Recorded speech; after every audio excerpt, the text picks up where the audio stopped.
आखिर क्यों छीनी गई विराट कोहली से वनडे टीम की कप्तानी? मैंने अपना काम पूरी ईमानदारी से किया और कोई कसर बाकी नहीं छोड़ी। जब जिंदगी देने पर उतर आती है तो मोहल्ले के प्लेयर को मुल्क का सुपरस्टार बना देती है, और जब उसी जिंदगी में बुरा वक्त आता है तो गीदड़ भी घेर लेते हैं गर्दिश में शेर को। हालात सबके खिलाफ होते हैं, वक्त सबके विपरीत होता है। जिंदगी एक जैसी कभी नहीं रहती, क्योंकि वक्त का पहिया सबके लिए घूमता है और उसके लिए भी घूमा।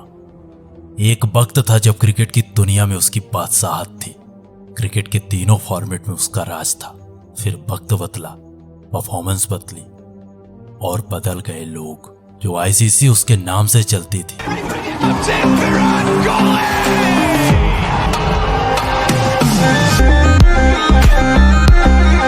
उसने इग्नोर किया। जिन मीडिया रिपोर्टर्स का धंधा उसकी वजह से चलता था, बदल गए उनके बयान। जो क्रिकेट के पंडित उसे क्रिकेट का बादशाह बता रहे थे, वक्त के साथ उनका बयान बदल गया। वो वक्त के साथ बदल गए। पिछले 2.5 साल उसको बहुत कुछ सिखा गए। पहले शतकों का सूखा, फिर फॉर्म पर सवाल, कप्तानी गई, टीम इंडिया के सिलेक्शन पर भी सवाल। विराट कोहली इस प्लेइंग 11 का हिस्सा बन पाए? क्या विराट कोहली T20 के प्लेइंग 11 से बाहर बिठाए जा सकते हैं? देखिए, अब तो बैठाए जा सकते हैं। यह सब उस इंसान के साथ हो रहा था जिसने इंडियन क्रिकेट को 70 शतक दिए थे। विश्व क्रिकेट में सिर्फ 2 ही ऐसे क्रिकेटर हुए थे जिन्होंने 70 शतक का आंकड़ा पार किया था, और तीसरा वो इंसान खुद था जो 70 शतक पर खड़ा था। और उसी इंसान के 71वें शतक के लिए इतने सारे सवाल था और उनका बैट ऐसे अच्छा। कोई मीडिया से ट्रोल कर रहा था तो कोई कमेंट बॉक्स में गाली लिख रहा था, कोई बूढ़ा विराट बता रहा था तो कोई बेकार का प्लेयर कह रहा था, कोई खुलेआम छमिया कह रहा था, छमिया नाच रही हो, तो कोई कमेंट्री बॉक्स से उसकी बीवी को ट्रोल कर रहा था। सिर्फ अनुष्का की बॉलिंग की प्रैक्टिस की उन्होंने। परफॉर्मेंस क्या गिरी, सब लोग उसके ऊपर चढ़ गए। कोई उसके एग्रेशन को फेंक बता रहा था तो कोई उसके एटीट्यूड, उसकी पहचान पर सवाल उठा रहा था। जिस एटीट्यूड के दम पर वो बादशाह था, जो एग्रेशन उसकी पहचान थी, उसी एग्रेशन, उसी एटीट्यूड को ये दुनिया फेंक कह रही थी। उसके फैंस भी अब हार मान चुके थे। क्रिटिसिज्म की हदें पार हो चुकी थी। उम्मीदों का समंदर भर चुका था। निराशा पर निराशा मिल रही थी। हर दूसरे दिन क्रिकेट की दुनिया में #विराट कोहली ट्रेंड कर रहा था। कोई उसका मीम बना रहा था तो कोई उसके इन्हीं मीम्स पर हंस रहा था। कोई अपना शो चलाने के लिए सजेशन पर सजेशन दे रहा था तो कोई उसके सिलेक्शन पर सवाल उठा रहा था। क्रिकेट पंडितों की एक टीम बन चुकी थी जो सिर्फ उसके खिलाफ सवाल उठाती थी। हर शाम एक शो चलता था और हर शो का एक एजेंडा होता था। आखिर कौन लेगा विराट की जगह, कौन करेगा विराट को रिप्लेस। यानी उसके खिलाफ ये दुनिया थी और इस दुनिया में वो इंसान था। कोई भी आता उसे ट्रोल कर जाता, कोई भी आता उसका मजाक बना जाता, कोई भी आता उसके फॉर्म पर सवाल उठाता। अब मोहल्ले के क्रिकेटर भी मुल्क के सुपरस्टार पर सवाल उठा रहे थे। फ्रंट फुट न पहचानने वाला इंसान भी उसके फ्रंट फुट पर सवाल उठा रहा था। फ्रंट फुट निकालिए। कौन सा वाला? फ्रंट फुट तो फ्रंट फुट ही होगा। कोई न्यूज रूम से ज्ञान दे रहा था तो कोई कमेंट्री बॉक्स से।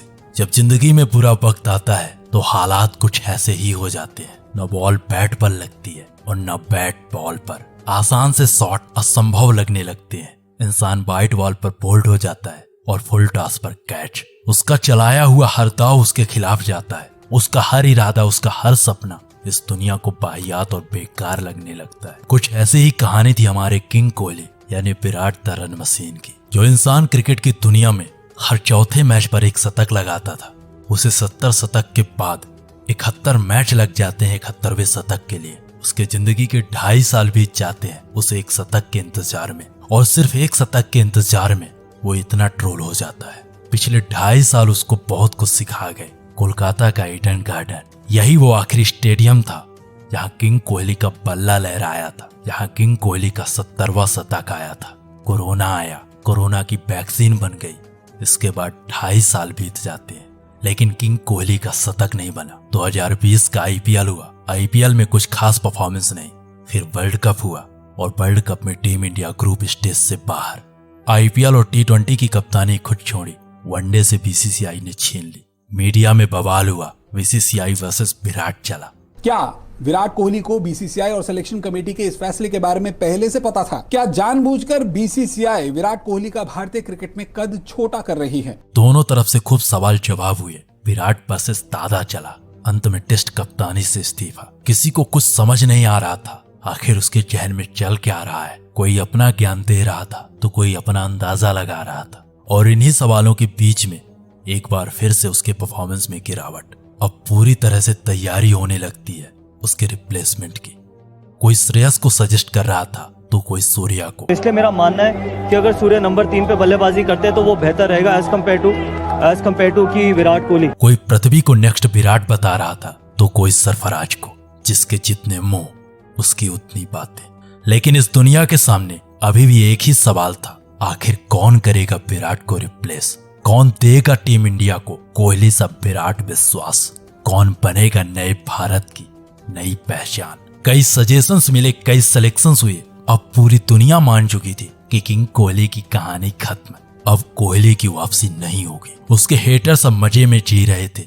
उनको विराट की इस परफॉर्मेंस पर मजा आ रहा था। वो ट्रोल पर ट्रोल कर रहे थे, कमेंट पर कमेंट कर रहे थे। क्रिकेट पंडितों ने पूरी तरह विराट को भुला दिया था। विराट अब विराट नहीं रहा, दुनिया का हर दूसरा आदमी कह रहा था। वो ग्राउंड में खेलना तो चाहता था लेकिन नहीं खेल पा रहा था।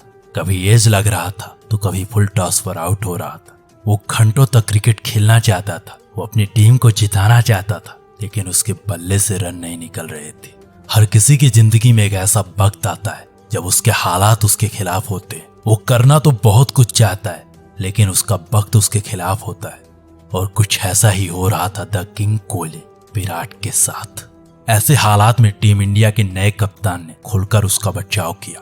कौन है, एक्सपर्ट क्यों बोला जाता है उनको, मुझे वो नहीं समझ में आता है। और अगर आप फॉर्म की बात करते हो, फॉर्म ऊपर नीचे सबका होता है। प्लेयर का क्वालिटी जो है वो कभी खराब नहीं होता है। माही के आंतरिक सपोर्ट ने उसको अंदर से मजबूती दी। टेस्ट कैप्टनसी छोड़ी तो मुझे सिर्फ एक इंसान का मैसेज आया जिनके साथ मैंने खेला हुआ है पहले, वो है MS धोनी। और बहुत लोगों के पास मेरा नंबर है और मतलब टीवी पे बहुत लोग सजेशंस देते हैं, टीवी पे बहुत लोगों के पास बोलने के लिए होता है, बट जिनके पास मेरा नंबर है किसी का और मैसेज नहीं आया। इतने दर्दनाक दौर देखने के बाद उसके आंखों में आंसू साफ साफ दिख रहे थे। और इन्हीं आंसुओं से शुरू होती है उसकी कमबैक की कहानी। कहानी इतनी दर्दनाक हो जाती है कि क्रिकेट के दिग्गजों ने एशिया कप 2022 के लिए उसे अपनी टीम से निकाल दिया था। कोई भी क्रिकेट का पंडित उसे अपनी टीम में सेलेक्ट नहीं कर रहा था। लोग उसे टीम इंडिया की कमजोरी बता रहे थे, उसके सिलेक्शन पर सवाल उठा रहे थे। लेकिन ऐसे हालात में कप्तान और टीम मैनेजमेंट ने उस पर भरोसा बनाए रखा। एशिया कप 2022 में उसकी वापसी हुई और पाकिस्तान के खिलाफ पहले मैच में उसके वापसी के संकेत मिले। और उसके विराट और हार्दिक की पार्टनरशिप, ओ क्या कर रहे हैं, टक 2 ले लेते हैं। अब हर बार तो 2 होगा नहीं, सिंगलें भी होंगी। मैं सोच रहा हूँ यार ये हो क्या रहा है। जिस एशिया कप के शुरू होने से पहले लोग उसे अपनी टीम में नहीं रख रहे थे, वही लोग एशिया कप खत्म होते होते मैंने शायद कुछ 11-12 महीने पहले यहीं पर बैठकर कहा था कि भाई अगर आप अगले इस साल वर्ल्ड कप की तैयारी कर रहे हो T20 की, तो मुझे लगता था शायद टीम आगे जाएगी और विराट कोहली शायद T20 की जरूरत नहीं होगी। और उनका साल खराब था, लेकिन जो पिछले 1-1.5 महीने में विराट ने कमबैक किया है, वही लोग उसे वर्ल्ड कप की टीम में रख लेते हैं। उनके प्लेइंग लेवल में वो इंसान नहीं खेल पा रहा था, वही लोग उसे टीम इंडिया का अहम हिस्सा बता रहे थे। वो आपकी रीढ़ की हड्डी है। उसके इस परफॉर्मेंस के बाद वही लोग बदल जाते हैं और उन्हीं लोगों का बयान बदल जाता है। ये वही लोग हैं जो पहले उसे क्रिटिसाइज कर रहे थे और अब उसके परफॉर्मेंस पर सेलिब्रेट कर रहे थे। ये कहानी थी द किंग कोहली यानी विराट द रन मशीन की, जिनका करियर क्रिकेट की दुनिया में दिल्ली की आम गलियों से स्टार्ट हुआ था और दुनिया के नंबर 1 क्रिकेटर बनने के बाद अभी भी जारी है। लेकिन इस सफर के दौरान एक ऐसा वक्त आता है जब पूरी दुनिया उसे क्रिटिसाइज करने लगती है। क्रिकेट के दिग्गज उसे अपनी टीम से निकाल देते हैं, उसकी पुअर परफॉर्मेंस का मजाक बनाते हैं। लेकिन ऐसे हालात में क्रिकेट के किंग ने वापसी की और साबित कर दिया कि हालात बुरे हो सकते हैं, जिंदगी के 1-2 साल बेकार हो सकते, लेकिन पूरी की पूरी जिंदगी कभी नहीं। मिलते हैं किसी और दिन एक नई शानदार नई डॉक्यूमेंट्री वीडियो के साथ। तब तक सुनते रहिए द डॉक्यूमेंट्री, हमारी आवाज हमारे नए अंदाज में।